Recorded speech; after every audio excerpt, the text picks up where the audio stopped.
Të dashur miq,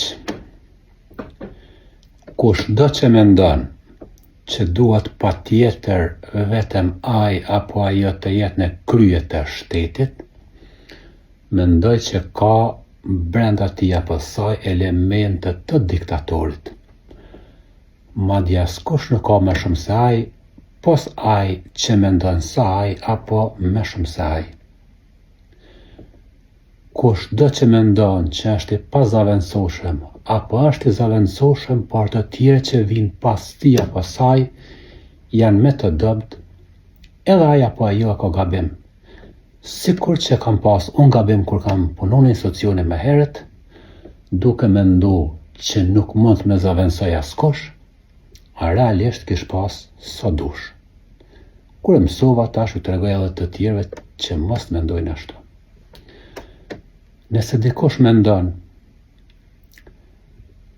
vetëm se flet gjuhën angleze rrjedhshëm, edhe pse nuk dihet sa flet, është i denjë apo denjë për ta përfaqësuar shtetin në arenë ndërkombëtare, edhe ai apo ajo ka gabim, sepse një fëmijë 5 vjeç sot i flet 3 gjuhë tuaja. Kushdo që mendon që pse ja ka bë pak respekt Donald Trump, e ka bën për arsye personale, edhe ata gabojnë. Donald Trump, departamenti, thesari, CIA, ushtria, bankat, shërbime tjera lidhen me institucione, ndërsa individëve bën respekt vetëm për kohën sa janë, se nuk lidhen ata për çështje momentale apo personale me askënd, sepse kanë qëllime të dhe heqin botën.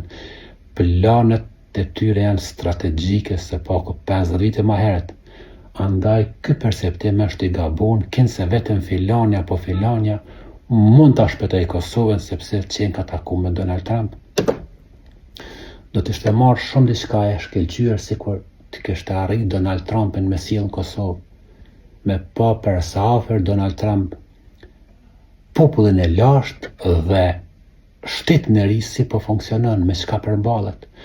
Do të ishte diçka e mrekullueshme, sikur të kishte arrit në ndonjë takim të sjell 20 apo 30 liderë evropianë botnor dhe njëri ta merr përgjegjësinë për financimin e hekurudhës, për dorës, tjetri tunelit për Shkodër, tjetri digët, tjetri hidrocentralet, tjetri termocentralet, tjetri të bëjë reformën në drejtësinë, në arsim, apo çapo dimna.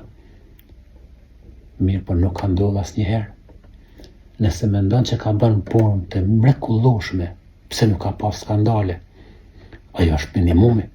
Ta man puna me pas skandale, edhe pse nuk ka shpëtu pas skandale. Ani pse nuk i përmendën, mirë, po pas datës 4 apo 5 prill, sigurisht do të përmenden. Nëse ka mendu që i ka bon aq punë të mira Kosovës, Republikës, popullit, shtetit, e ka pas obligim bre? E ka marrë pagën, i ka shfrytzu qindra beneficione si askush tjetër? Prandaj nuk janë për të krenu ato. Unë mendoj se cili që mendon në atë formë ka gabim, e kemi obligim se cili të kontribuojmë vendit tonë dhe të mos bëjmë skandale, sepse ato është minimumi, ajo është zero. Nëse dikush mendon që këto që i fola e pata për zonje Vjosa Osmanin, presidentin, atëherë fare mos mendon se pikërisht për të e pata. Nuk ka nevojë pas dilema për kë, sepse pikërisht për atë.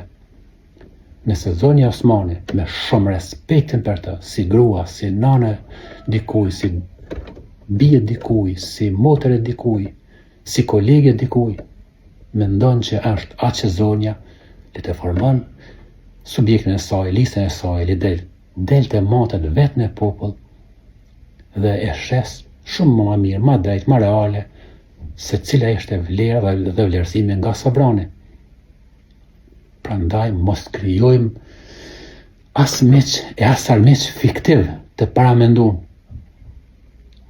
por të shohim gjendjen reale dhe të kuptojmë që ky popull i lashtë ka njerëz shumë të fortë, djemë dhe vajza shumë të zot, shumë të fortë, sidomos në sektorin privat ku aty nuk është dhënë mundësia.